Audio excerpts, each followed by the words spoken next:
Oh, we're live on YouTube. Amazing.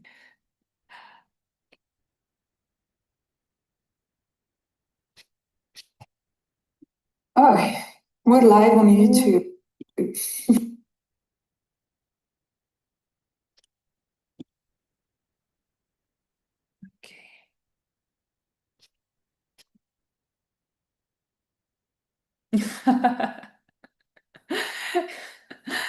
Here's Cardi. Now it's recorded. And I will live in infamy forever. Oh. All right, guys, so it's time actually. Priscilla is here. Hello. Hello, everyone. Hi, Miriam. Hello. Hi. Hello. Hey, Amari. Welcome, everyone. Everyone. Hi. Hello. Hello.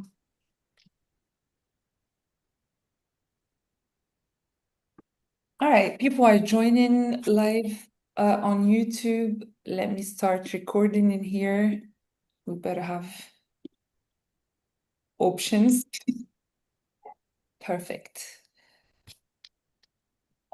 All right, I think we can start waiting for the other people are joining more and more. So I think we can start right now. So good afternoon, everyone, and welcome to the African Astronomical Society's Africa Day 2026 panel discussion. My name is Miriam Gnoun. I'm the executive officer of AfAS, and it's my pleasure to moderate today's discussion on the future of astronomy in Africa. As we celebrate Africa Day, we also celebrate the remarkable progress that astronomy have made across our continent, from growing research communities and international collaborations to world-class facilities and inspiring educational initiatives. African astronomy is increasingly becoming a global success story, So today's discussion is an opportunity to reflect on where we are today, where we would like to be in the future, and what actions are needed to get to that point, to get there. So in today's program, we are pleased to feature 5 panelists who will contribute either through presentations or slides or keynote reflections. After each contribution, there will be opportunity for a few brief questions and comments. We are very interested in hearing your voices and see you. Don't hesitate to use your cameras. For shy people, you can always write your questions and comments on the chat, but we really would like to see you. We also encourage you to participate actively by responding to the audience polls that will pop up on your screens throughout the discussion. And the session will obviously conclude with an open Q&A segment, followed by final round of reflections from our panelists. So, before we begin with our first speaker, a pop-up question, a poll question, sorry, will pop up on your screen, like right now. Exactly. We just wanna, you have 2 questions. We are very interested in knowing from which country you are joining us today. And the second question is just to know what first sparked your interest in astronomy. I see already people are starting to answer. Amazing. So I'm giving you 1 minute to just to hello, Mr. Benhida. Hello, everyone. Hello, Joy. Hi. Hi, Miriam. Hello. Hi, everybody.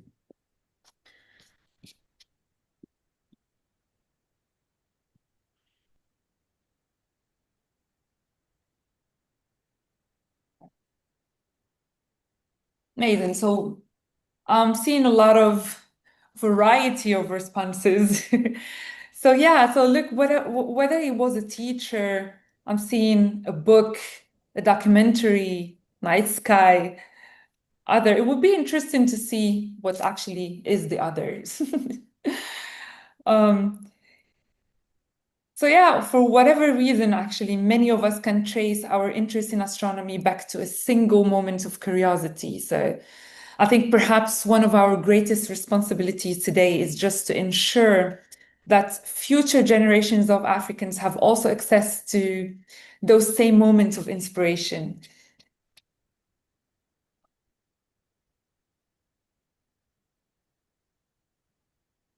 I'm interested in knowing what is the other, the stories of what actually sparked your interest in astronomy, I guess mainly when you were kids. So for me, it was really just our school would organize trips to the newly constructed Nehru Planetarium in Mumbai. Oh, And planetarium, of course. it's a year, but it was really worthwhile. Yeah, amazing. Yeah, so school activities, planetariums, maybe movies sometimes. Yeah, all right. So thank you so much for your participation.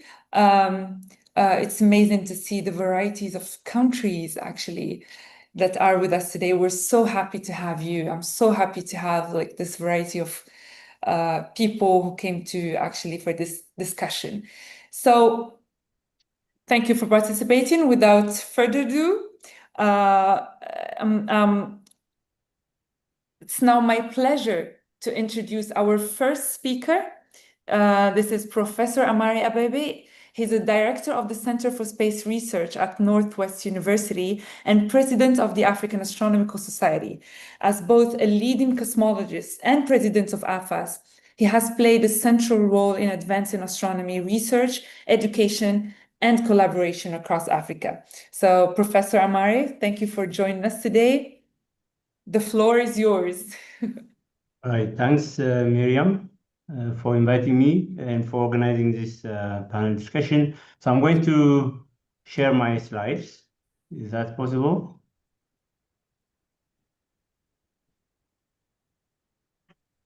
Miriam, can you hear me? Oh, you can't hear me. You couldn't hear me. Yeah, I think you Can I can share my? hear now. Okay. Yeah, All right. So here are the slides. perfect. So you can see it. You can see your screen. Okay.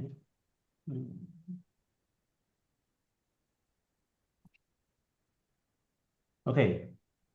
Yeah, this is an interesting start of your term as executive officer by organizing this interesting discussion. So well done on that one.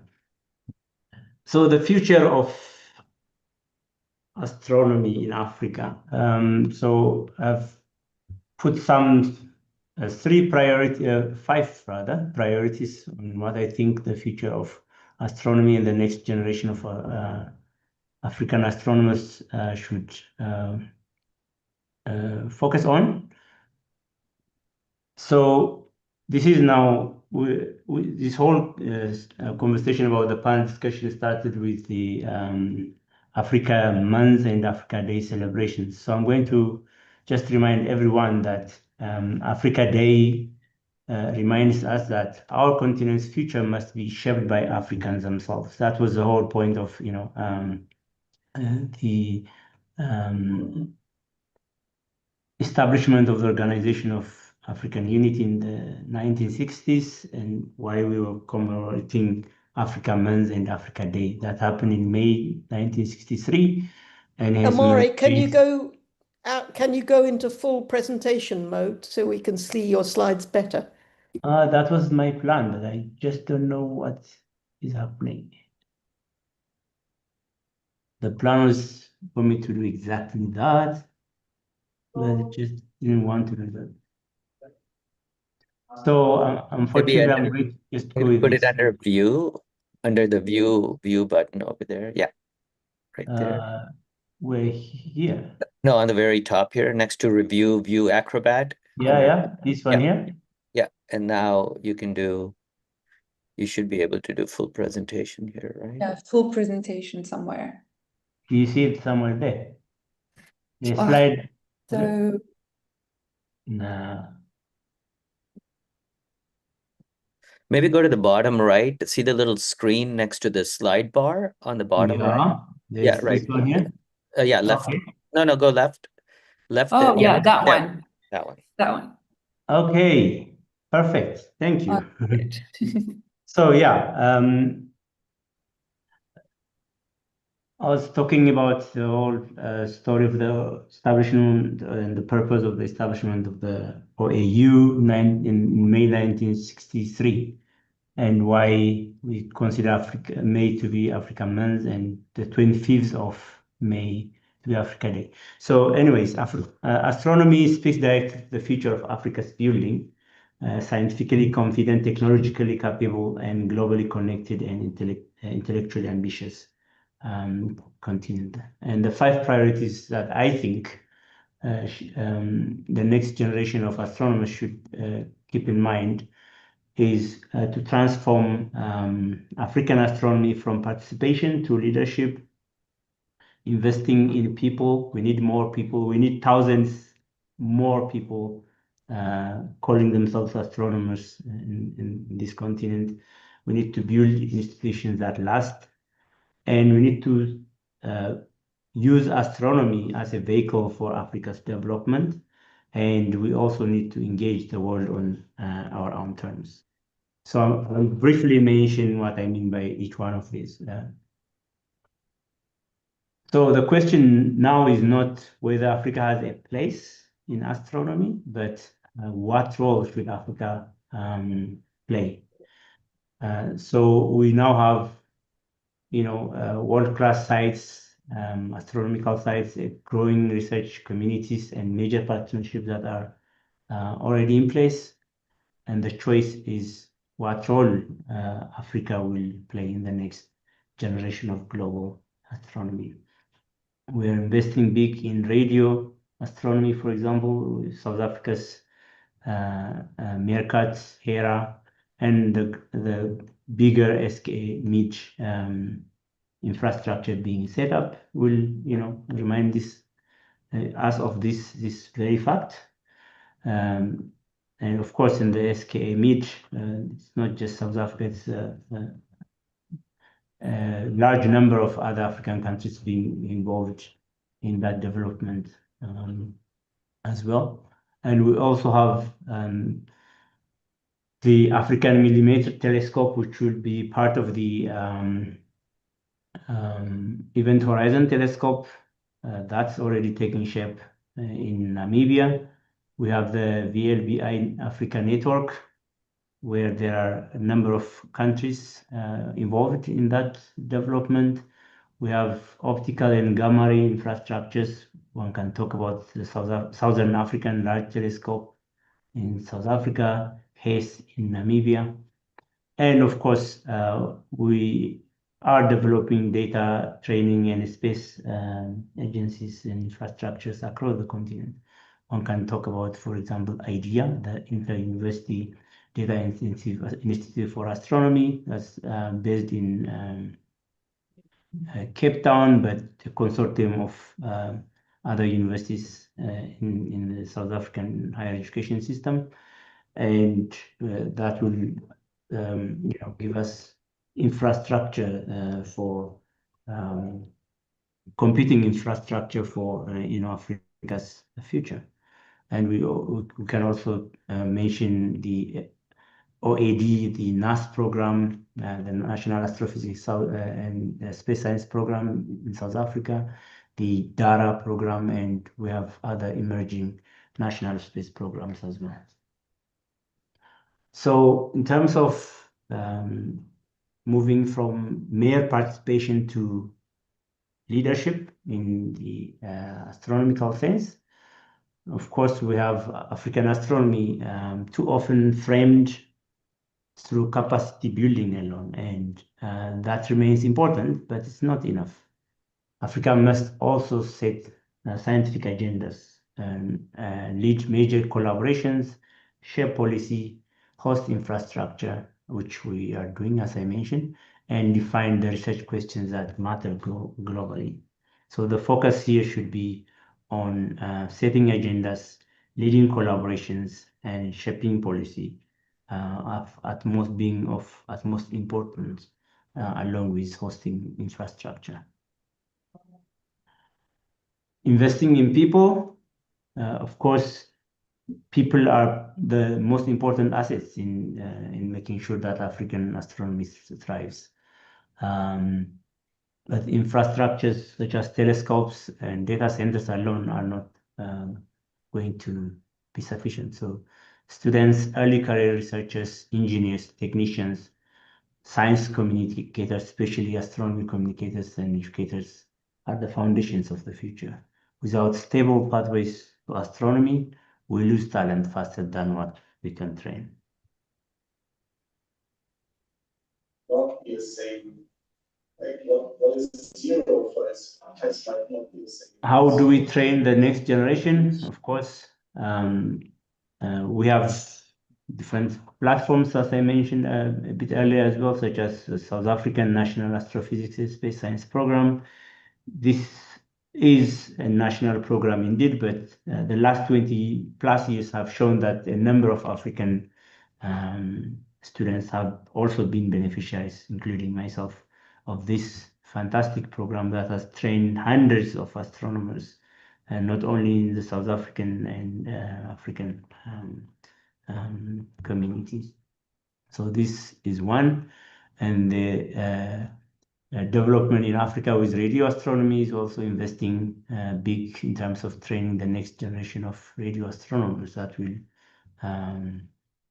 be central in making sure that the SKA program is also benefiting Africans. And we also have the Office of Astronomy for Development, which is based in Cape Town, which uses astronomy to advance education, capacity building, and UN Sustainable Development Goals. Institutions at last. So obviously, individual brilliance is not enough. We can have thousands of brilliant people working separately in their own individual terms, but that's not going to advance the broader astronomical community in Africa. So we need sustainable astronomy to have strong departments, national societies, regional networks, observatories, data centers, and funding mechanisms that will make sure that these individuals can contribute to astronomy on a sustainable basis. And financing should rest on domestic investment and broader continental institutions such as the African Union to commit to this as well.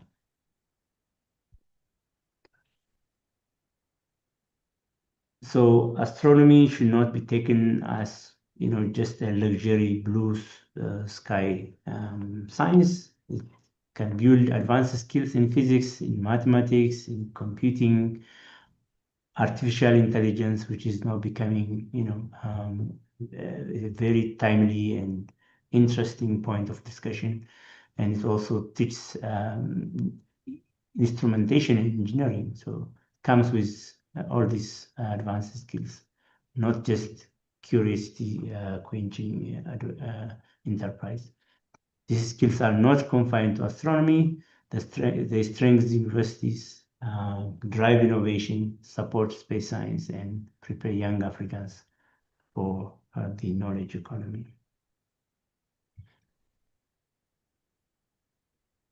And of course, the last point is engaging the world on African terms. Partnership is essential. There's no doubt about it. We want to work with the global astronomy community, with the global knowledge community, and the global scientific community. What is important is that this partnership should be equitable. It should be on an equal basis. And Africa should not merely be a site for infrastructure or a source of data. Yeah. It should also come with,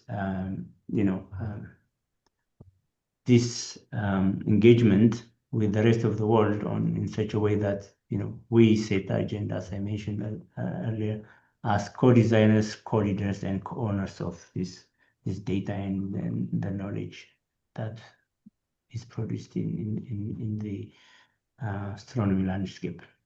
So we're talking about now big data coming with the SKA and the precursor facilities. So the question is whether the data is processed, where the compute lives, and who owns the skills it produces and the publications that comes out of it, and so forth. And that's why ownership and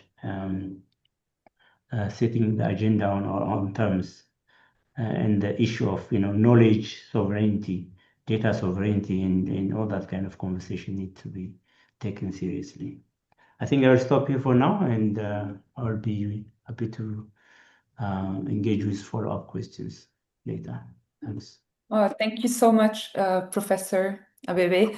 I think it's truly valuable to hear the perspective of such a leader on the future of astronomy in Africa. I think as both an accomplished astronomer and the president of AfAS, your vision provides, not only insight into the opportunities ahead, but also, let's say, a great deal of hope and inspiration for our community. So thank you so much for your contribution, truly. So I'm gonna leave a few minutes for a brief questions if you want, everyone. You can always use the raise hand option or use the chat. We'd love to see you, we'd love to hear you. And waiting for the question, another poll will pop up in your screen with the second question right now, I guess, right? All right. So the poll question before commenting question for Prof. Abebe is, what should be AfAS's highest priority over the next decade? Is it supporting young researcher? Is it important to support young researcher? Strengthening continental collaboration, outreach, public engagement, advocacy and policy engagement, and/or international partnerships? We're very interested in knowing what you think about what should be the priority of AfAS. Obviously, if something else would be interesting, you can always write us in the chat.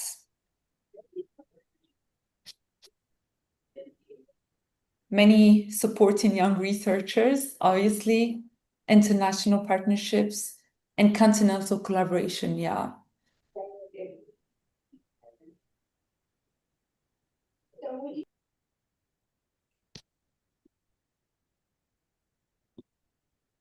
Let me see the participants so that I can see if any hands are raised. I'm seeing a question on the chat, Prof. Amari. How can we prevent brain drain of astronomers from Africa to other continents? This is from Nabiyu Muhammad from Ethiopia. I know him. Well, a very nice question indeed. Yeah.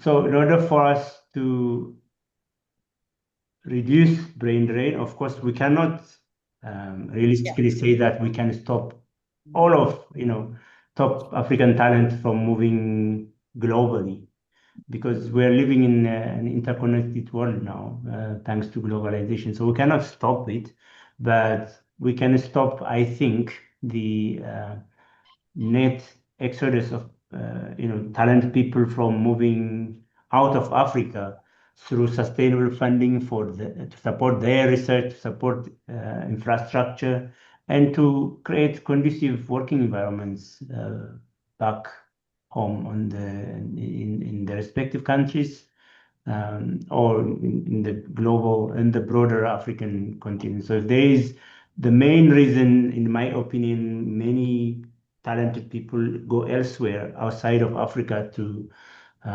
work, is due to a lack of funding and sustainable infrastructure to support their research back here, wherever that is in the continent. So I think it's very important that we invest more in creating a conducive working environment, supporting science, basic science, applied science, astronomy in particular, since we're talking about astronomy, to make sure that this doesn't happen. Perfect. There is another question from Mr. Benhida. from Morocco. How can AfAS facilitate the creation of a continent-wide network of robotic telescopes to provide equitable access to astronomical observations, training, and research opportunities for students and researchers across Africa?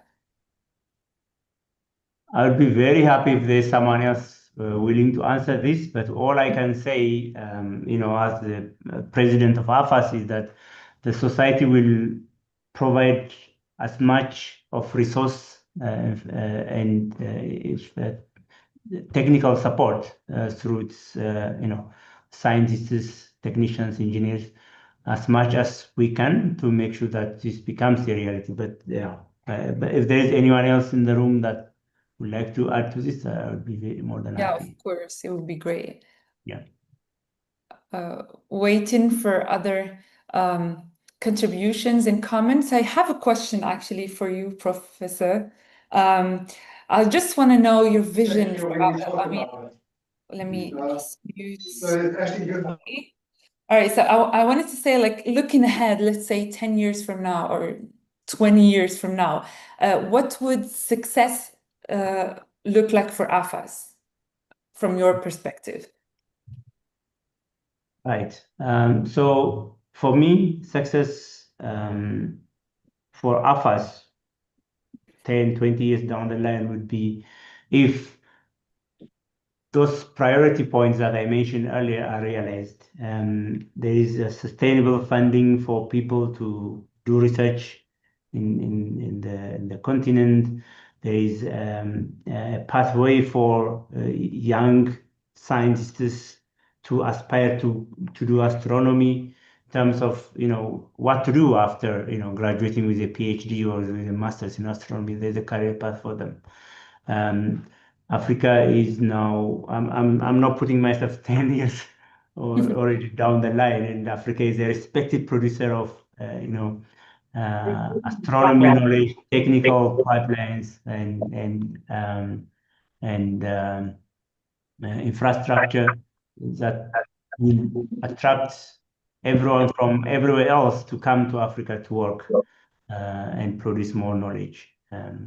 These are some of the indicators for me of success. There is a sustained funding for researchers to participate in their knowledge production in the continent. There's all the infrastructure they need. There is collaboration across borders, free movement of people to do their research, their work on the continent, and there's a pipeline, a career pathway for a young generation of people to continue doing astronomy. And of course, it would be a good indicator of success to also see the current few hundred professional astronomers growing into the thousands. That would, for me, Definitely would mean that the continent's astronomical landscape would have changed by then. Thanks. Definitely. Well, thank you. Thank you so much, Professor. I'm seeing other questions on the chat and the comments from Mr. Yusri Boniface. I'm going back to all of these during the discussion. Just to maintain the time of this panel discussion, we'll go to our next contributor, who's Dr. Youssef Moulan, an astrophysicist at Mohammed VI Polytechnic University in Morocco. In addition to his research activities and international experience, Dr. Youssef Moulan serves as chair of the AfAS Early Career Researchers Committee, giving him a unique perspective on the opportunities and challenges facing the next generation of African astronomers. So today we have invited him to share some reflections on the current state of astronomy in Africa and how we can build on the momentum we are seeing across the continents. Youssef? Hi everyone. Thank you, Hello. Miriam. Welcome. Thank you, Miriam, for the invitation, and thanks to our colleague who was present in the panel, and also all the participants in this call. And I like this idea that we have to. I like the idea of this Africa or AfAS Africa Day as a tradition in the next years. So We to should. discuss the where we are going as the African astronomical community, because we always were working, we're organizing conferences, we're organizing many things, we're doing projects, but at some point we have to sit down and think about what is the strategic road that we have to take and what we want to do in the future. And I like that we start having this conversation, so with everyone from different perspectives, and I hope that we will continue doing that every year. So that's a kind of moment when we brainstorm about what we want to be and what we want to do in the future for the continent and in the field of astronomy and astrophysics. So thanks for the question. So as a younger researcher in the African continent, I have some experience or in international, and I try to back to my country and bring this experience and also share it with our colleague in Africa, and also try to help as much as I can, as I'm now the chair of the early career astronomer committee within the African Astronomical Society. So, from my perspective, so astronomy in Africa is going today, as I can see it from my perspective, it's going under like a remarkable transformation. So sorry, I did not prepare any slides. I just like taking it from there, and I hope that we have the discussion as a can kind of the round table. But I did not prepare any slides to share with you. But I will just maybe share my ideas and my perspective about this future of astronomy in Africa. So from my side, as I mentioned, I'm an early career researcher. So as I've seen over the last couple of years, so we have seen at least significant growth in the community. So, and also I was a chair of the membership committee. So we want to from 200 people now up to more than 500 people who are now actually officially African Astronomical Society members, and now we are even introduced the member fees, and we are getting more people joining the AfAS, the community. This is our students, our professionals, and also our people who want to share the passion of astronomy with other, with their citizens, and with also in with their countries. So we have seen a lot going on. So at least we are maintaining our conference going every year. So every year. So 1 year in South Africa and 1 year outside of Africa. We had the chance to host it here in Morocco, in Marrakesh, in 2024. And this was a great opportunity when we have seen this growth, and also we have we did many activities for the community in Morocco, and also for the African Astronomical Society, and also we learn a lot by organizing the first conference in Marrakesh and in Morocco. And yeah, and now we have seen also the AfAS contributing to many empowerment of the early career researchers, especially for the early career awards, either the research one, the research grants, or the prizes for masters and PhDs. So we're trying to help. So it's not like we're not going to solve the problems of funding within the Africa, but at least helping some outstanding students, either masters or PhDs, to maintain their career and also to achieve what they are looking for. So yeah, I'm really optimistic about the future of astronomy in Africa. As I see it, we have met and I have seen many talented people, motivated people, especially young ones, scientists. They are really like want to study and to work in the field of astronomy, and they are willing to bring their expertise. Even the one who are want outside of Africa, and now they are. I see many of them. They are getting back to their countries, and they are trying to help as much as they can from their countries. So I have seen also many big, let's say, projects coming to Africa, and Prof. Mari cited some of them, like the ISCARE, and many other more that I think are coming. So, and I hope that now all the we don't want also, because this is something that challenging us, and maybe we can discuss it later and the questions. So we don't want like have astronomy like just like can be like polarized into continent, two places or three places in the continent. So we want to have all the continents benefit from this project, either small one or big one. So of course, when you need big projects, of course you need a country which has like more infrastructure and so on. But also we have to encourage other countries who did not have yet, for example, programs of astronomy, and for the youngs who want to do astronomy without going outside, without going to Europe, without going to United States and so on. And this is what we are trying to do it here in Morocco. And I can't talk about myself. We have already PhD program, and in at least now 2 or 3 universities, the private and the public one, where people study astronomy and astrophysics, not all the topics, but maybe some topics and so on. So yeah, I think the what I can say about now about what we're going through within Africa. It's a good thing. It's a positive thing. Well, but as I mentioned, there is still a lot of challenges. They are always there. So we still have problems with the funding, and this is one of the main problems. We still have also some problems with the research infrastructures in other countries. We still have to empower more or to power more the training opportunities, like organizing. We have summer schools, we have winter schools, but we should maybe focusing more on these schools to help train young people within Africa and this is will really not even which I believe is not even to participate in the future of astronomy, but we can even help to shape it internationally.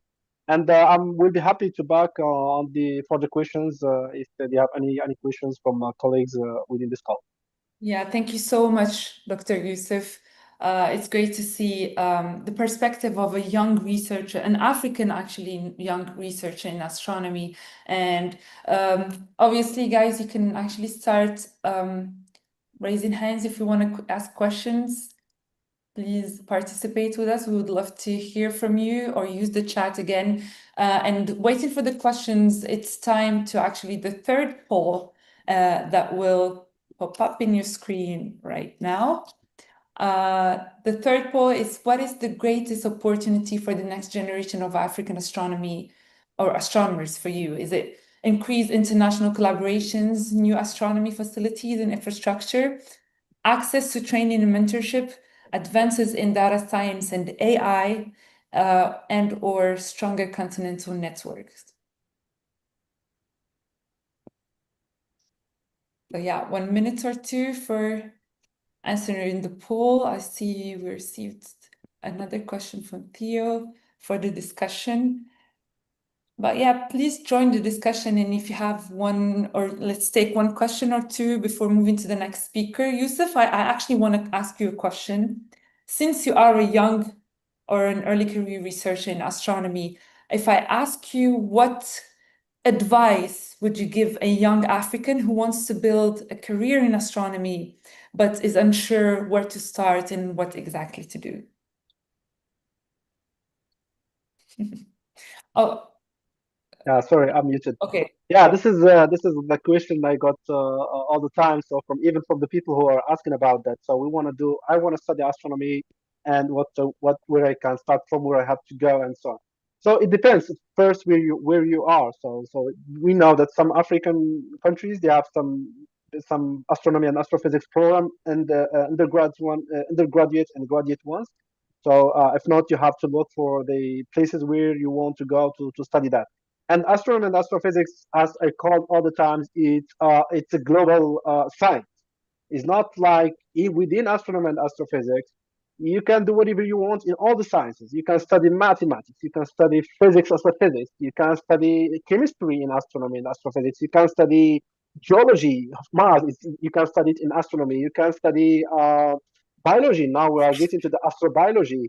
So this is what I like. So you can go first to take some courses about astronomy, and then if you want to later on do masters or do like PhDs, so then you can see what you are good at or what you wanted to do. So if you want to do a geology, you can find some work for people who are doing, like, for example, now astrobiology, especially for the exoplanet atmosphere and stuff like that. Or you want to do, I don't know, the chemistry. There is a lot of chemistry. All the astronomy and astrophysics is chemistry. So stars are chemistries, and myself, so I was studying. I never study chemistry, but when I get to my PhD, I have to study the chemical composition of comets, and then I became like kind of chemist and doing all this, working on all these reactions and so on in the comets and so on. And if you want to study geology, so of course this is the planet, like the rocket planets like Mars and many other planets that we are interested. There's many topics to cover, and even the all the mathematics. Now we're doing modeling. Now even you are not even a physicist and you are an AI person, and you want to apply that to astronomy and astrophysics, there is also a lot of chance to you can do that. So applying your machine learning and the AI tools that you have learned, you can apply it to solve many problems about the classification of stars, of galaxies, and the GNs. And we have a lot of problems that we want these young people to help us to solve within astronomy and astrophysics. And you can apply the knowledge that you have in any field that you would like to study. Okay. Thank you so much, And Yusuf. yeah, so yeah, if you want just to summarize, so first choose the program, what you want to study, and then depends in this is available in your country or in other countries. And also, I would like to mention that there is a problem always of funding. So for someone who will go outside of Africa or going outside of his country, so there's many opportunities, for funding, like with Europe and with like for example Erasmus programs. With America, we have Fulbright. It depends on the country and so on, but there's a lot of opportunity which is I benefit for myself. So I started in Morocco. So it's we have working there. There's something wrong. We can we just have use this. it. I think someone is speaking. Someone's mic is open. Yeah, I think. Yeah, I mean that there's a lot of opportunities to get some scholarships to go outside, and this is what I did myself. So when I started in Morocco, so there is a problem of funding, but we did some search and applied for some grants, Europe, and then I had the chance to go even to the ESO, European Southern Observatory, one of the I think big places that you can do astronomy, and yeah, so always if you are passionate about something, just go for it, and you will find your way to it. Yeah, and actually don't be shy to ask for opportunities and reach out to people. You actually, Yusuf, you answered one of the questions on the chat, like what opportunities should we looking for? But we're gonna go back to your question, Derebi. Oh, okay, she raised hand. So or he raised hand, sorry. Yes, Derby? Derby. I'm sorry if I Can you hear me? mispronounced.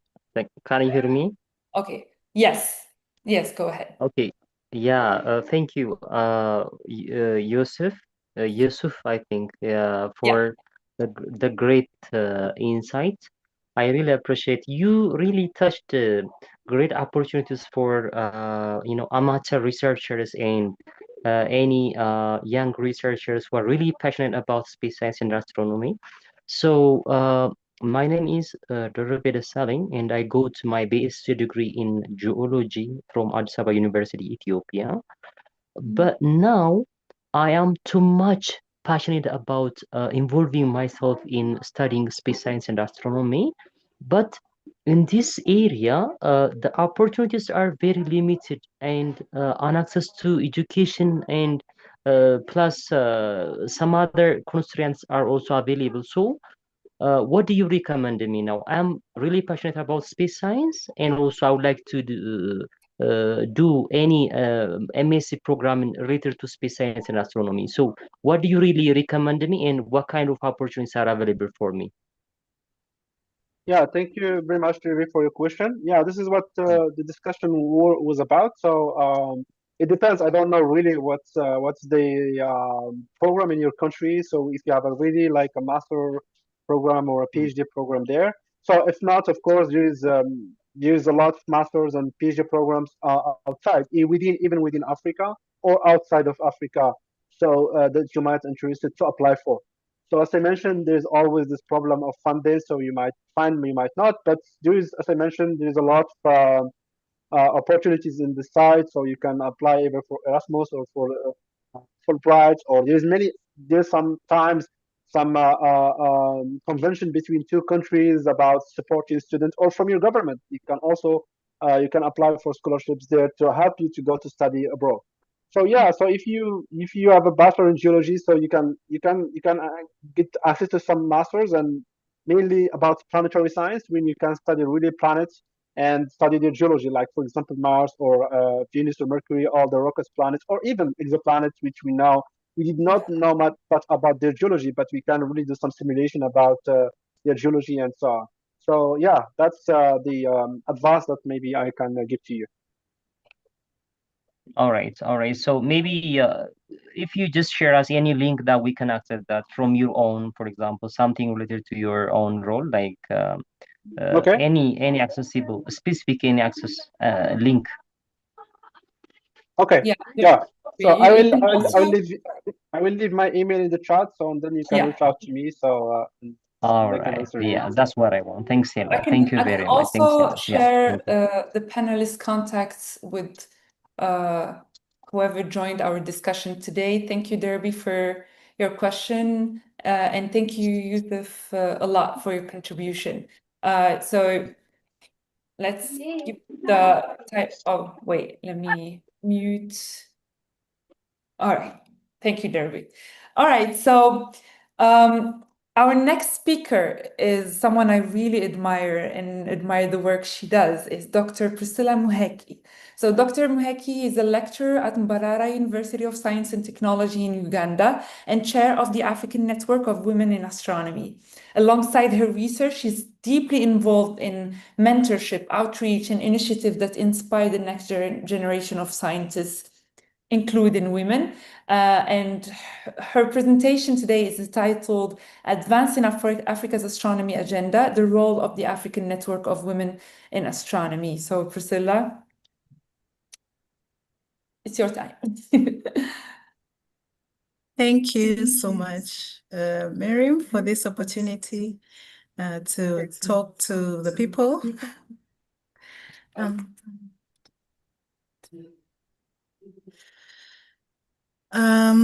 I'll share my presentation. Yes, you can see it just in the view, the presentation view. What is happening? Okay. So I hope everything is fine. Yeah, we can see it. Yeah, so, oops. Today I'll be talking about the role of the African Network of Women in Astronomy in advancing the astronomy agenda for Africa. And as Miriam already introduced me, I am Priscilla Muhechi, and I'm really, really glad to be here this evening. Yeah, and I hope to share with you about what we are doing with AFNOA. So for those who may not have an idea, AFNOA, or the African Network of Women in Astronomy, is just an initiative that was started to connect all women that are working in astronomy and related fields in Africa, or even of African origin, but not in Africa at the moment. And it was established in 2020, so that means we've been about 5 years around under the African Astronomical Society, and it's one of the committees of AfAS.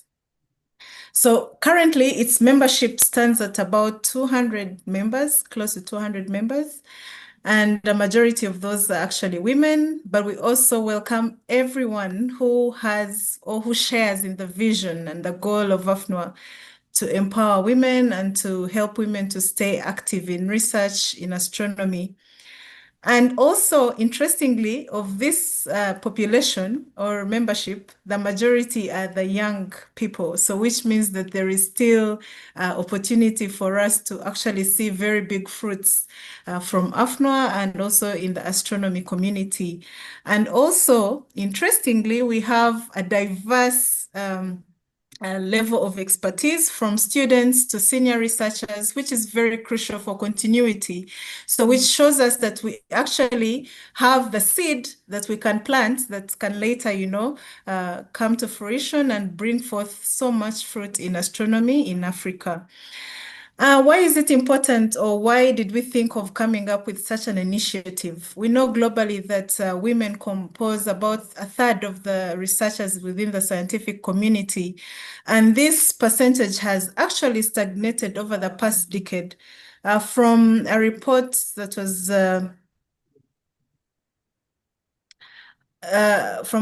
was given by UNESCO in 2025, we see that majority of the African nations present women participation in scientific research at about 30%, between 20 and 30%, except for some of the outliers like South Africa and Namibia. But of course, these are different scientific fields, not just astronomy. And when we see this situation, actually it extends also into the job. So women who are occupying jobs in STEM, permanent positions, hold just about 22%, which is even much less than the third. And what is even more disheartening or scary is that most of these women do not even ascend to go into leadership positions where they could actually influence policies and, the situation such that we have more women and girls in future occupying these positions and also being involved in scientific research or taking on STEM careers. And it's not so different for AfAS. The AfAS membership currently stands at about a third of female members. So we still have some long way to go. But we are not hopeless. We really believe that it's going to get better with time. So we've seen that from Prof. Amare's talk, we saw that actually astronomy in Africa is growing at a very high rate, which is very good. A number of countries which were never known to have any astronomy, we've seen that they've started at least some astronomy education, whether at undergraduate level or even postgraduate levels, and then some also diving deep into scientific research, which is very good. And the only challenge that still stands is that the numbers are still low generally, but also we find that in some countries, there's even no woman represented in the astronomy field. Or if they are there, there's no woman with a PhD, for instance, in astronomy in some countries. So which means that we still have a very poor representation across Africa as well. But what is very exciting is that we have so many opportunities that we have at hand with the existing observatories. We all know about the SALT. We know MeerKAT right now that is really taking a very big part in the radio astronomy worldwide. And very glad that some of the projects that have been done have been led by female astronomers. Recently, we actually had one of us being awarded an AFNO award, as I will talk about them later, and they were utilizing MeerKAT data. So which is very good, which it shows that we have the opportunity. And of course, the other telescopes that are coming up, like the African Millimeter Telescope, which is which is under construction in Namibia. And so we believe that we have a lot of opportunities at hand, but opportunity is not enough. We need to involve everyone in the community for us to be able to harness maximally from what we have at hand. And so with AFNO, we want to guarantee that there is female participation at all levels of these new and important developments for the benefit of all. So what are we doing so far? As I've already mentioned, we have annual AFNO Awards, which are given in collaboration with the International Science Program at Uppsala University. And these are meant to give visibility to the research that women are doing across Africa. They come in three categories, actually: the early career, the mid career, and then the senior career awards. These awards are very important because they actually help to show the community the research that women are doing. And actually they are doing very tremendous, research which is really, really, really nice. And so we want to give visibility to the work that they are doing, but also to encourage all the ladies on the continent and outside the continent to keep giving their best. And eventually we shall have a very big group of people that actually are contributing massively to astronomy. We also offer trainings in various skills that are needed to grow our careers. So it's not just about the science, but also the soft skills that help us to be better scientists, the communication skills, the proposal writing skills, if you want to ask for funding or to look for funding, which is very essential for scientific research. We also try to do that so that we are able to actually cover the whole person. And then we've also been able to present policy recommendations at different fora, including the United Nations General Assembly back in 2021 and the Arab Africa-Europe collaboration meeting, where we try to put different recommendations that will help to facilitate retention of women in astronomy in Africa and worldwide. We've also been organizing and participating in different outreach initiatives, trying to promote astronomy and STEM careers among girls, because for us to be able to have the women to stay in astronomy, we actually need to have them join astronomy. So this is a way to help girls when they're at young stages of development of their careers, to help, encourage them to demystify all these myths that are around that, girls cannot do this, girls cannot do that, and show them that it's just about, believing in themselves. And if they have the desire to do this, they can actually do it. And we've actually seen a very big impact of these initiatives across Africa. We've had one big effort which involved the whole of Africa, where we gave seed grants to different groups to enable them to visit girls in underserved communities, maybe like refugee communities where they've been war. And we really had a very positive feedback from that. Then we also have mentorship programs within the network where we try to match early and senior career researchers. This is not like, if I may say, official, but we do it in a way when someone approaches you and needs, someone to mentor them, we pair them with someone else. And also, we've been sharing opportunities for scholarships and different job positions through our mailing list, which has been very, very fundamental for some of the members to help them to get, scholarships. We've had so many of them have received scholarships through these positions and scholarships that are shared through the mailing list, because otherwise they would not have a way of accessing them. Some of them are not connected to big networks where they would get such information. But with this, we are able to reach as many people as possible and to also give them a platform from which they can discover what is out there.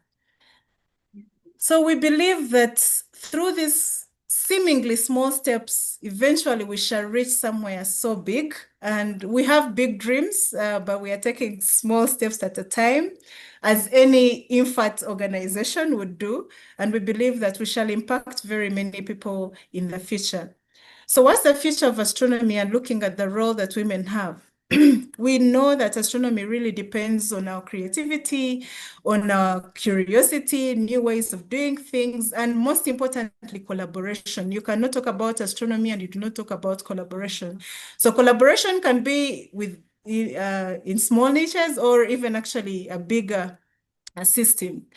And from this collaboration, we see that we have diverse perspectives. The diverse perspectives can come through gender thought processes, and also different environments where people grow in. And all these different perspectives help us to lead to better questions and then better solutions. And finally, we have great discoveries. So it's very important to have an inclusive astronomy community. It's not just, a matter of just having an inclusive astronomy community. No, it is for actually a scientific advantage. There's so much this population of people, actually the female or the women population is about 50%. So if you leave out that percentage, you're losing so much talent, you're losing so much ideas. So it's very, very important for our scientific advancement.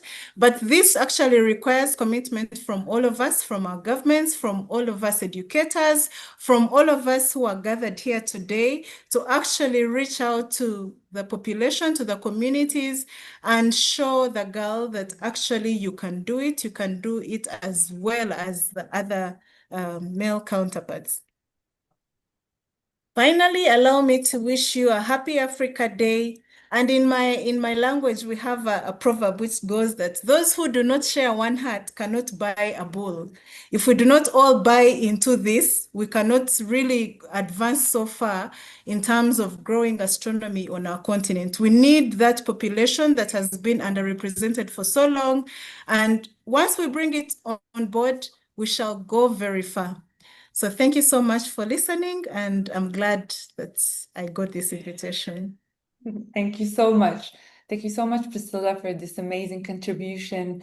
And one has to dream big to see impact and to see the change in our society.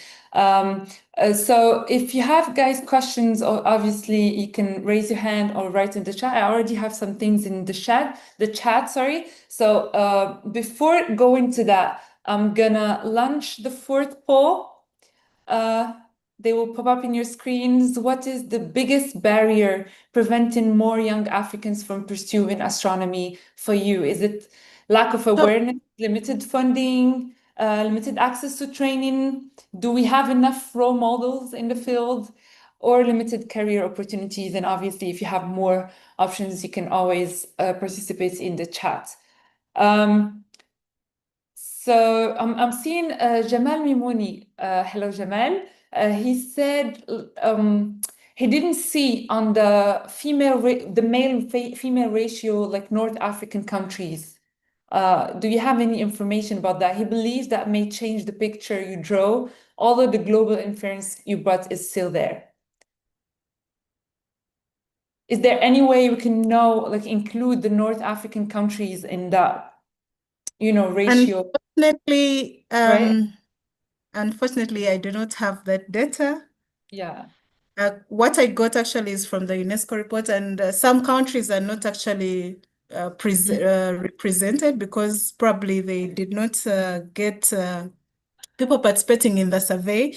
So of course the results are a bit biased, as I mentioned, because not all countries are represented, but of course also not everyone who probably is like in the scientific ecosystem was able to fill this survey. So to some extent there is some bias, but also it gives us like an idea of what could be happening.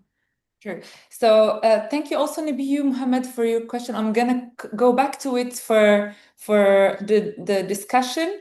And because we only have 30 minutes left, I'm gonna go to our next speaker, Mr.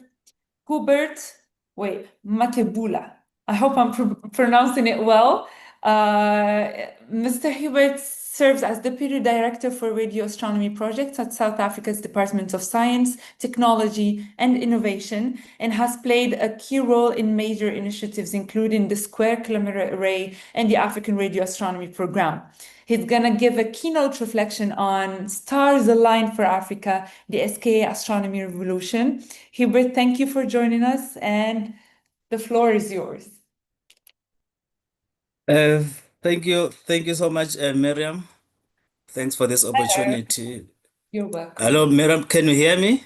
Yes, we can hear you, and Yes. we can see you. Let me just spotlight. All right. All right. Yes, thanks for the opportunity, Miriam, and just to acknowledge the audience that came out in numbers to participate and support this AfAS initiative. And I think it's great to see this kind of numbers here.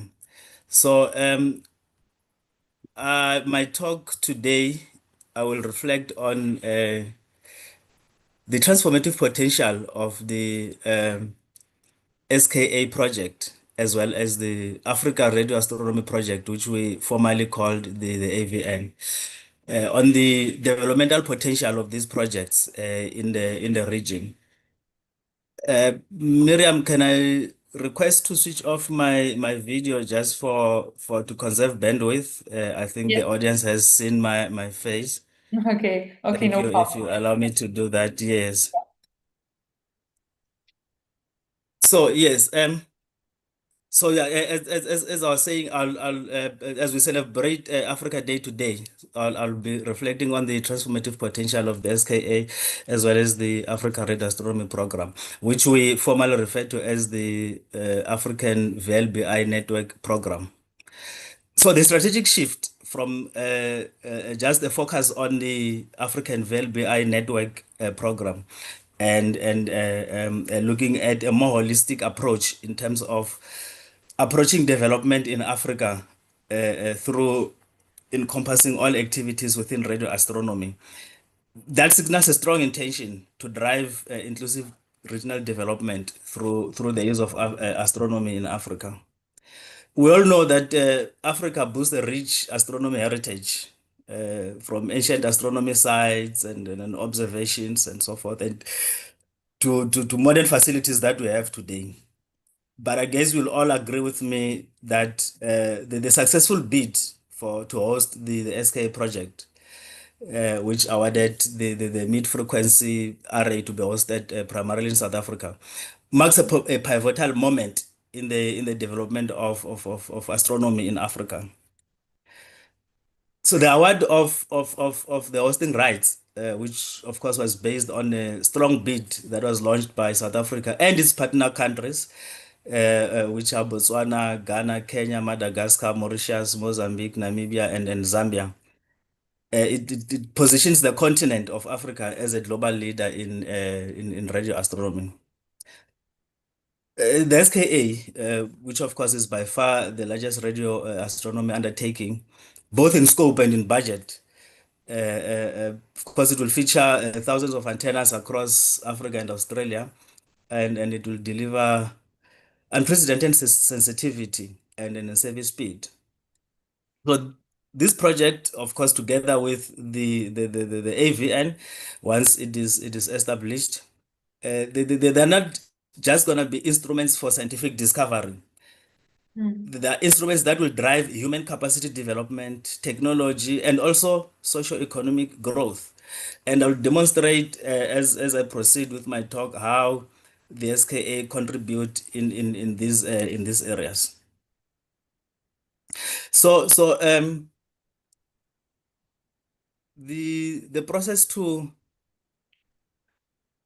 the bid, the award of the bid, I mean, it was followed by the construction of the Meerkat telescope, which was constructed in the Karoo. It's currently operating and is by far at the moment the best radio telescope in the world, which is producing groundbreaking science and attracting a number of international collaborations. This instrument on its own has already positioned Africa among the best radio astronomy facilities and research in terms of facilities, I mean, and research. So as Africa, we're well positioned to be a global hub for astronomy research. And this, we owe this to our pristine sites, our radio quiet sites in the Karoo, as well as the dark skies that we have in areas such as Sutherland, which accommodate optical astronomy facilities such as the SALT and other instruments around the SALT. So the 2012 decision to locate the SKA in Africa was a victory for the continent and for collaboration, in the sense that if we look into the future, the SKA is expected to extend to the partner countries that I've mentioned, and that will of course create a continent scale observatory, the largest that will ever exist in human history. The project itself is expected to bring billions in investment. A number of contracts are already flowing into the country during the stage of the construction of the SKA Mid. And of course, a number of investments also went into the construction of the Meerkat telescope that I mentioned earlier. This goes with activation of jobs in high tech in the high tech sector, development of data infrastructure and so forth. So there's quite a number of developments beyond the engineering and the science that goes with the astronomy installation itself. And of course, in terms of human capital development, since 2005, through various programs that are aimed at developing human capital, over 2,000 grants. So here we're talking 2,000 people who received support to study and then further their studies and conduct research within the astronomy and STEM area. 200 of those have been already awarded to African scholars. So what it means is that in future, we are guaranteed to have, at least for now, 2,000 of those people doing research. It could be within Africa or elsewhere, but the good point is that these are Africans and are trained through programs that are run in Africa. So the SK bid actually shifted astronomy from a niche pursuit to a strategic priority, fostering knowledge-based economy and inspiring STEM education. So in terms of opportunities that lay ahead, an opportunity for scientific leadership is at our doorstep. The SKA will probe will probe the cosmic dawn, will probe pulsars, will do science in gravitational waves, exoplanets, transient events, and all that, with a sensitivity that has never been seen before, 50 times more sensitive and faster than the current available instruments. And of course, when the African VLBI come into the picture, it will enable high-resolution VLBI for astrometry, geodesy, and imaging, filling the gaps between the Europe and the southern and VLBI gap between Europe and southern Africa. So these are significant strides in terms of developing astronomy in Africa. And we've seen recently the completion of the Ghana telescope, which is soon to start scientific commissioning. And in that process, it will link to the European VLBI and already making strides into developing the African VLBI network. So that is a huge development that is welcome. So astronomy provides opportunities to build capacity and to develop skills through projects like the DERA project, our SKA bursary program, and the NASP. So these programs transfer skills in areas such as telescope operations, data analysis, engineering, and so forth. So this program trains students across the region, not only in South Africa, but across Africa. And these students are able to then return home and seed local research in their home countries or where they come from. And of course, the co-location of radio astronomy with satellite ground stations also create massive opportunities for sustainability. Amazing. Establishing astronomy facilities is an engineering-intensive endeavor. So our involvement in the SK project enables the continent to develop its big data handling capabilities, high-performance computing capabilities, and also radio frequency technology. So these technologies will benefit sectors like telecommunications, agriculture, space science, and so forth. So astronomy acts as a feeder for Africa's technological ambitions. So we're seeing that the MEERKAT, as well as the SKA, it is already positioning Africa as a global hub and also attracting partnerships and talent. But of course, this huge development comes with a number of challenges. Astronomy sites require reliable power. They require access to roads. They require fiber connection. So sustainable operations in partner countries will demand consistent investment in astronomy development.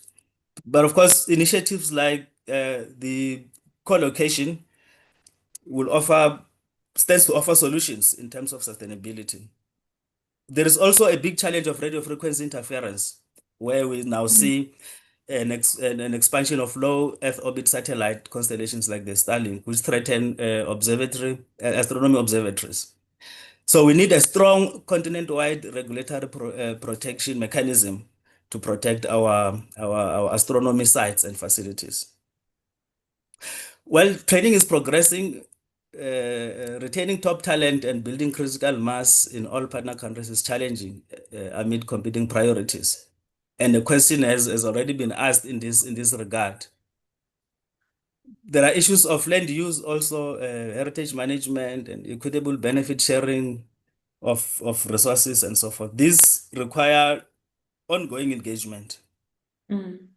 There are also challenges in terms of delays in establishing facilities, cost overruns, shifting international priorities, which affect timelines and these will necessitate readjustment of plans and priorities. But of course, overcoming these challenges requires sustained political will at AU level.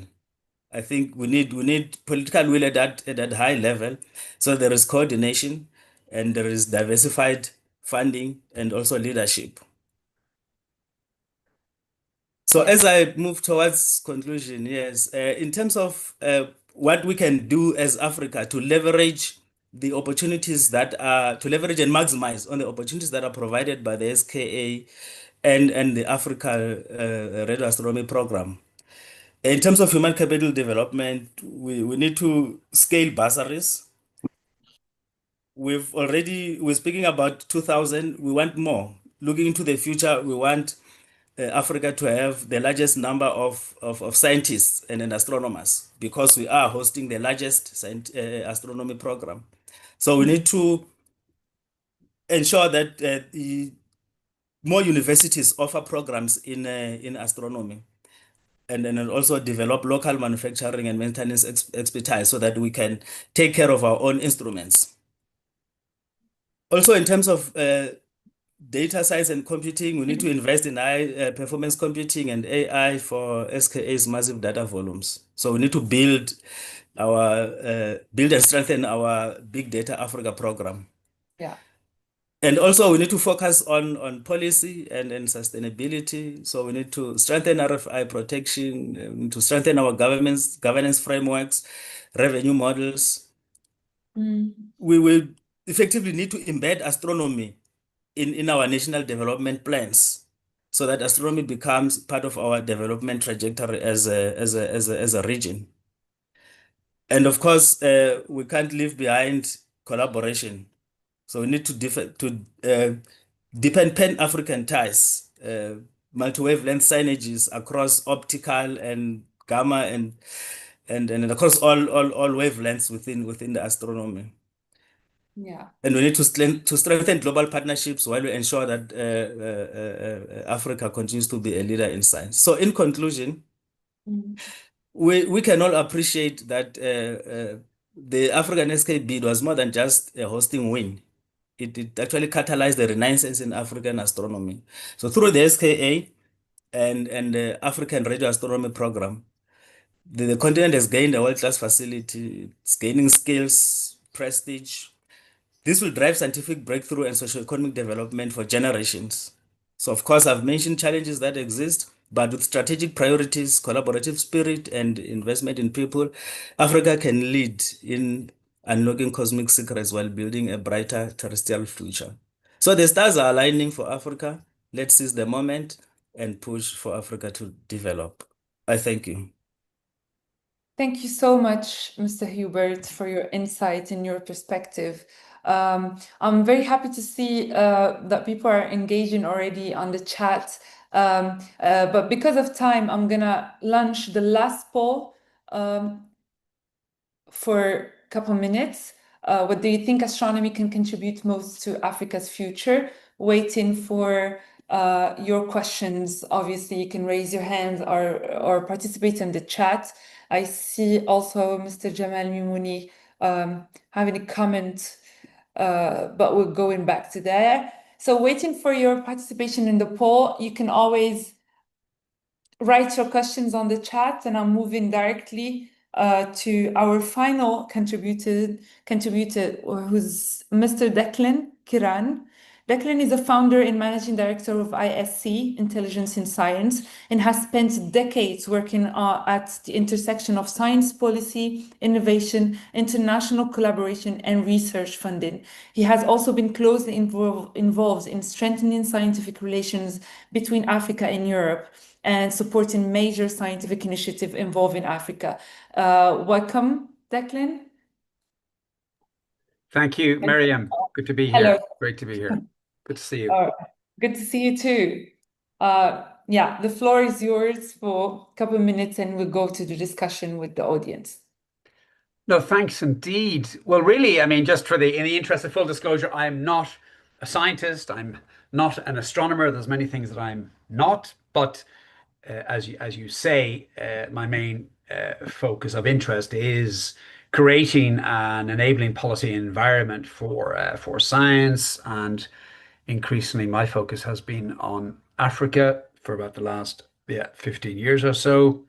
So no, great congratulations on this meeting. I think it's a great topic. It's a great timing, and delighted to make some humble contribution to the dialogue. A lot has already been said. It's very, very inspirational, and really some tremendous scientists at the helm here. So as I said, I feel I can maybe provide some humble context. So I suppose really, I mean, a question I ask is, how can Africa's position in international science cooperation improve? How has it changed over the years? I suppose, I mean, not to be simplistic, but we have, I think, some cautious optimism in terms of how, for example, the European Union is engaging with Africa on science.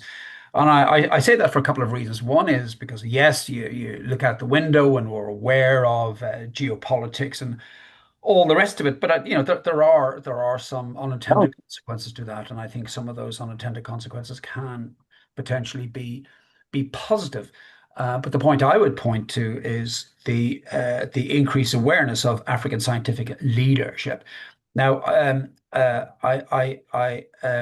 have been discussing this with colleagues and in different fora, and I think it's hugely important because, of course, as we've learned this afternoon, progress and success and indeed, and to a large extent, is reliant and dependent on access to funding in a sustainable way, and I appreciate that. But then I think if we just maybe roll back from that a little and examine where does the funding come from, the funding by and large comes from the public purse, and the public purse then is governed in what it can spend in terms of public policy.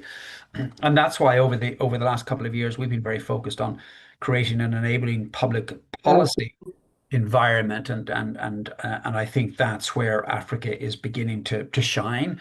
The reason I say that is because, by and large, and I'm speaking from Brussels here today, so yes, I'm giving you a perspective from Brussels, but I don't want to pretend that's the only perspective. It's just one perspective.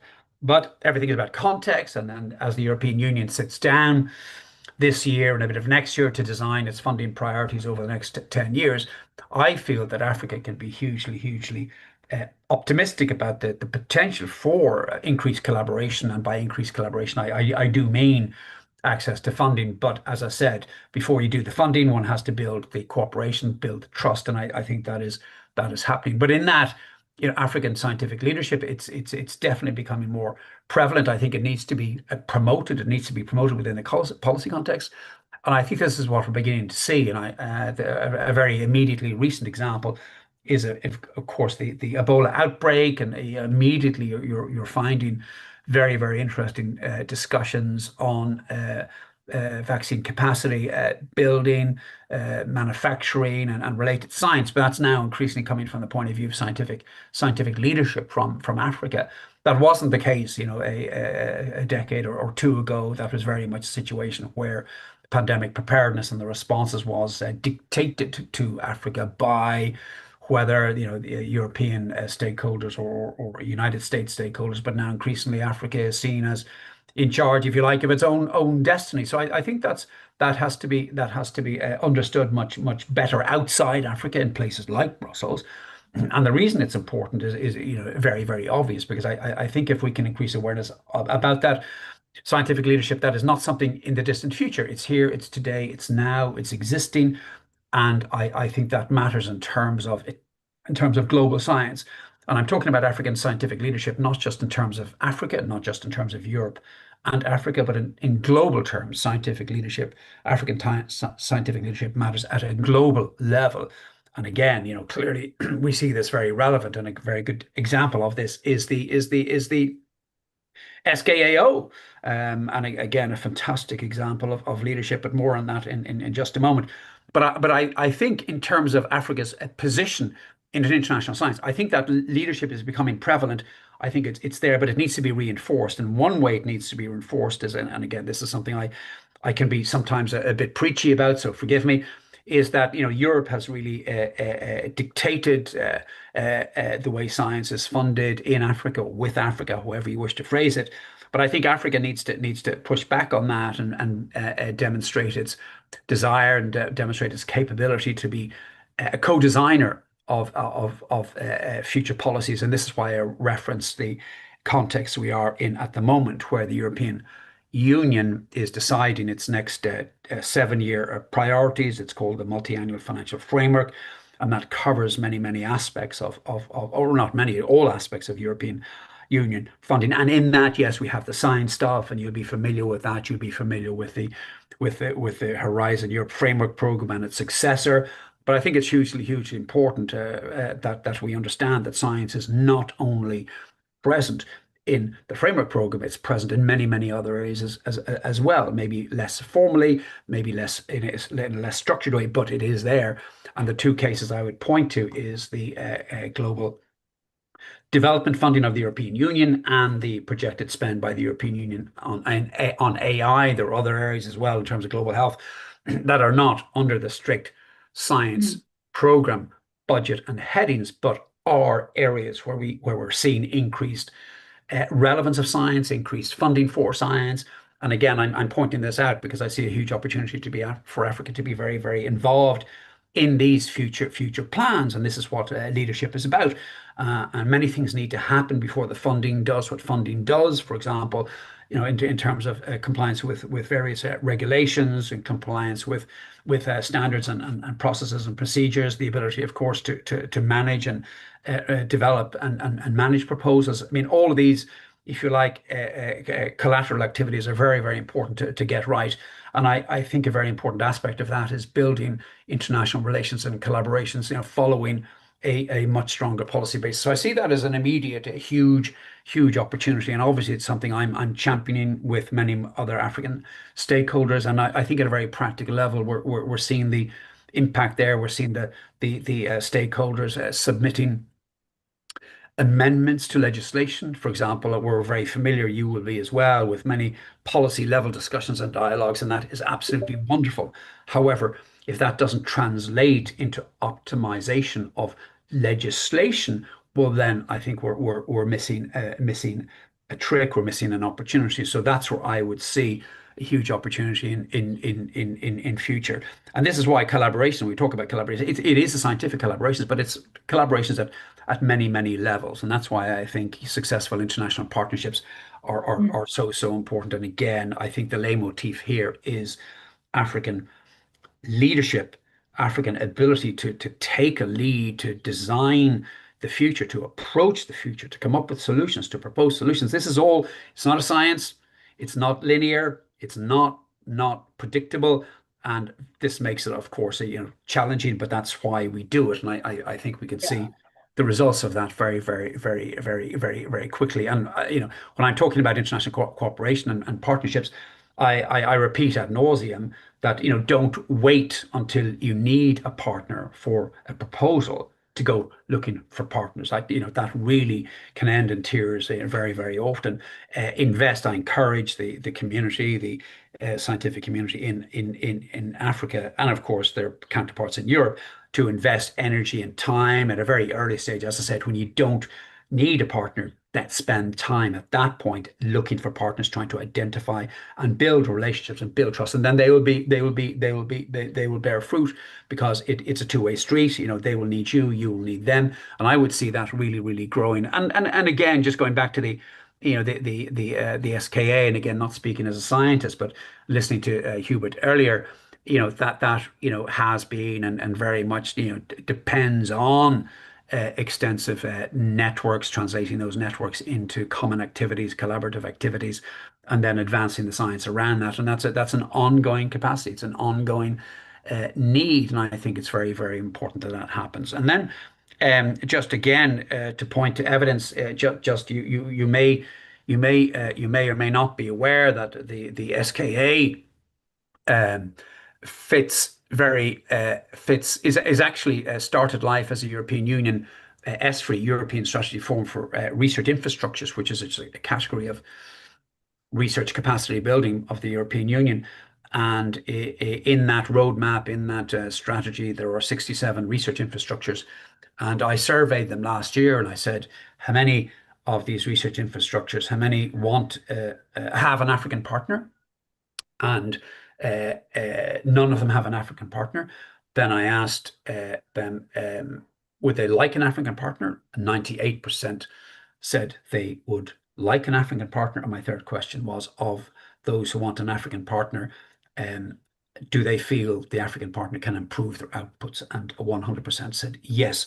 So I think the door is really, really, really open to future and important collaborations, and not just. And again, the reason I see infrastructures as so important is because the European Union funders and many other funders are moving away from the stop, start, stop, start, stop, start approach to funding into one of capacity building, and sustainability is the obvious reason for doing that. So again, you know, the SKA, you know, has fits that mold perfectly.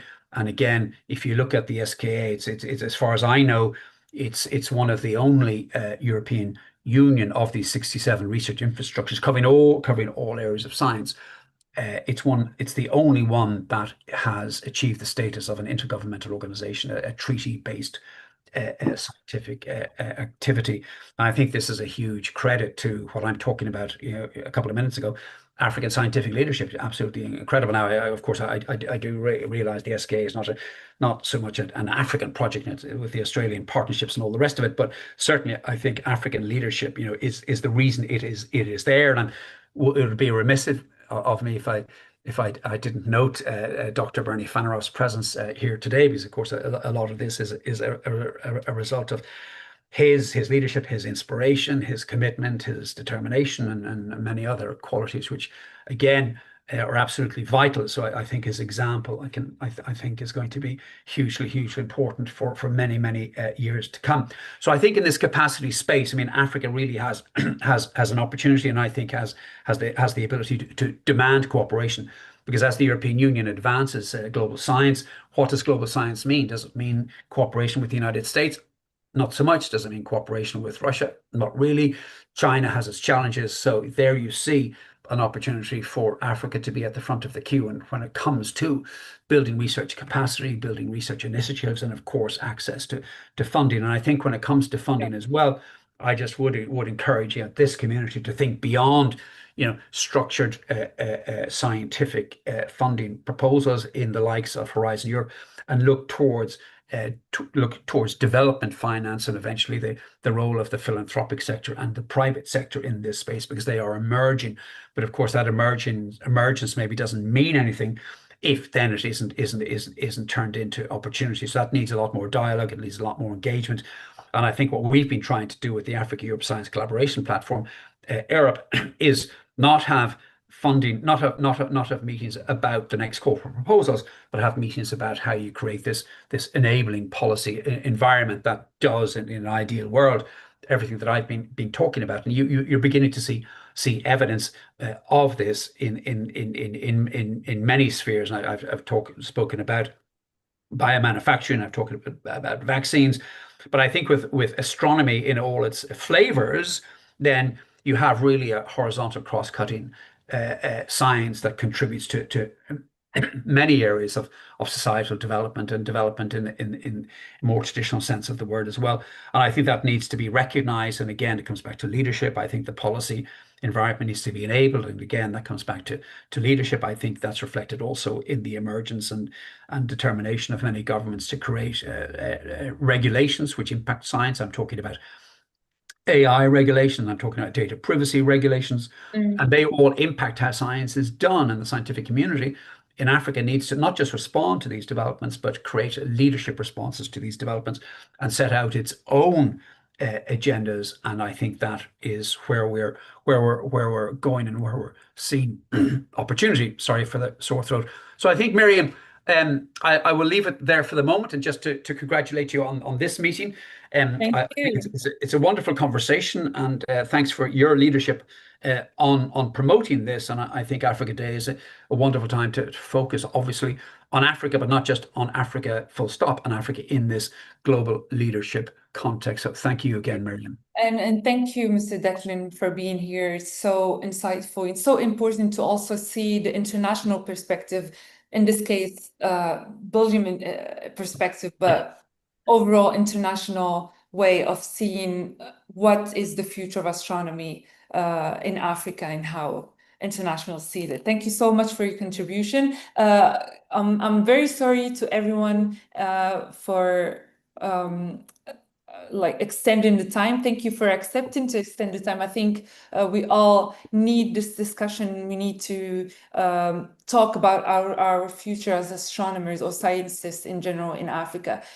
So I'm gonna, because we don't have that much time, I'm gonna directly open the floor to questions with the audience or comments. Please feel free to raise your hand. I'm seeing Mr. Benhida Abdelmajid. Yes, thank you very much, Miriam. Thank you. First of all, I want to thank all the participants. I have just summarized a brief comment. So yes, to illustrate my point of view. Yeah. So I think the African leadership in astronomy will grow by investing in people, firstly, and strengthening connection across the continent by creating opportunity for young astronomers to learn, observe, and work together through mentorship, student exchange, summer school, collaborative project, and robotic telescope. Yeah, we can build a strong and connected African astronomy community. So we support and we have to support women and young researchers while empowering African institutions to lead scientific projects and define their own priorities will help shape the next generation of African scientists, leaders, and the future of astronomy in Africa. Thank you all. Thank you very much. Thank you so much, Mr. Benhida, for your comment. I'm seeing also people are engaging on the chat, but let me go back to the questions because we said we're going to go back to the question. Obviously, guys, just don't hesitate to show us your face and let us hear your voice. I'm seeing, so Mr. Yusri Azam, I think AfAS has to contact African Space Agency for the beneficial of both societies. Do you think this is possible in the near future? I don't know if Mr. Amari is still here, Professor, if he can speak. I know. Hi, can Hello. you guys hear me? Yes, you went to Okay, fetch yeah. the kids. Yes, that was a very nice comment indeed. Yeah. Yeah, we have started having conversation with the African Space Agency.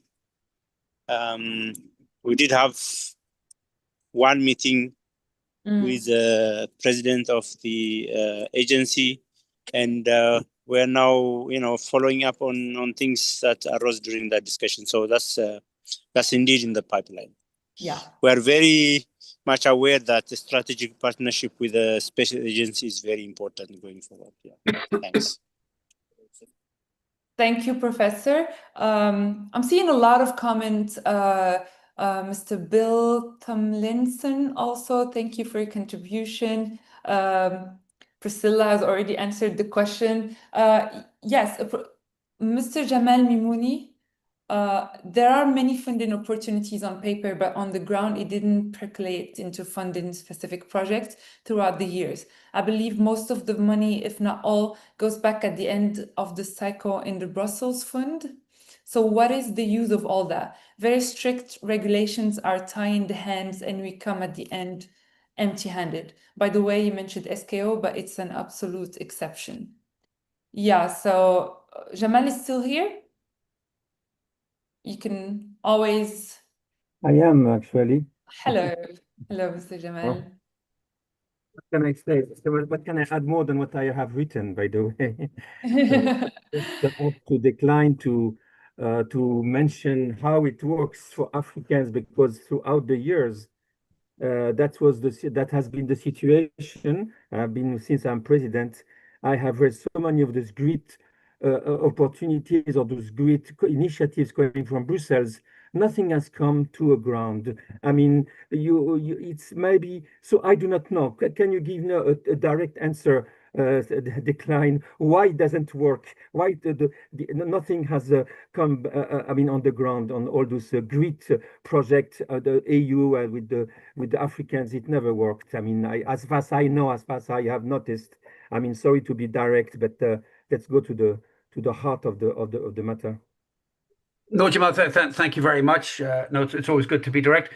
Let me try a simple answer to your, or a straightforward answer to your question, is that the African scientific community is not involved in any of the decision-making steps.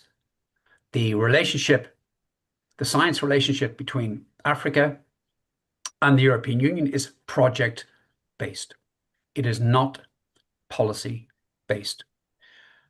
Will that change? I think it can. A month ago, we had a meeting with the European Parliament, who have agreed to accept amendments to the legislation to do that, to do exactly that.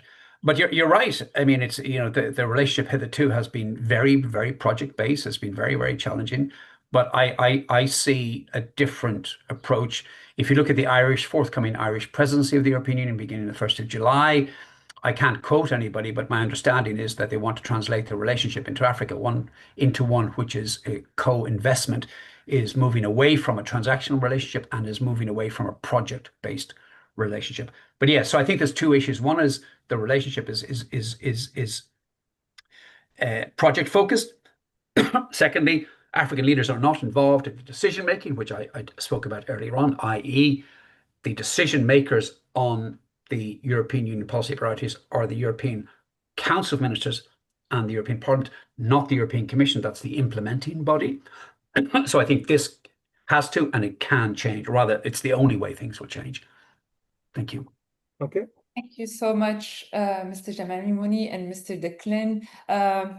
I feel like still thirsty for more discussion, but time is not allowing us to stay longer. So I just want to ask Prof. Abebe, if he's still here, to give one more final thought before closing the discussion. Are you still here? Yes, but on the road driving, so I'm going to make it it's okay. quick. Yeah. So a final comment from my side is that yes, African astronomy is in its infancy at the moment, but growing. And just to add on what I said about what success would look like in 10 years' time, for example, for me, to see a vibrant astronomy community in Africa with, every currently underrepresented country, region in the continent with a meaningful astronomy presence in terms of school curricula, in terms of university education, in terms of research, in terms of publications, would be something that I think would make it a successful African astronomy journey. Yeah. So I wish everyone all the best in making sure that this happens. And I know that it's a collaborative effort. So I ask and plead everyone to put their utmost best to make sure that this is realized. Thank you. Thank you so much, Professor, and thank you to all of our speakers today for sharing their insights, experiences, and perspectives.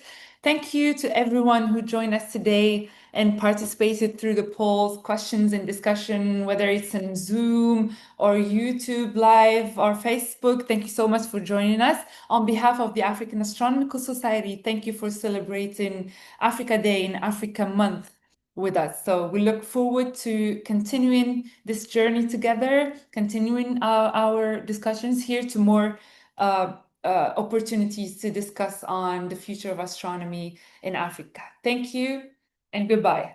Cheers.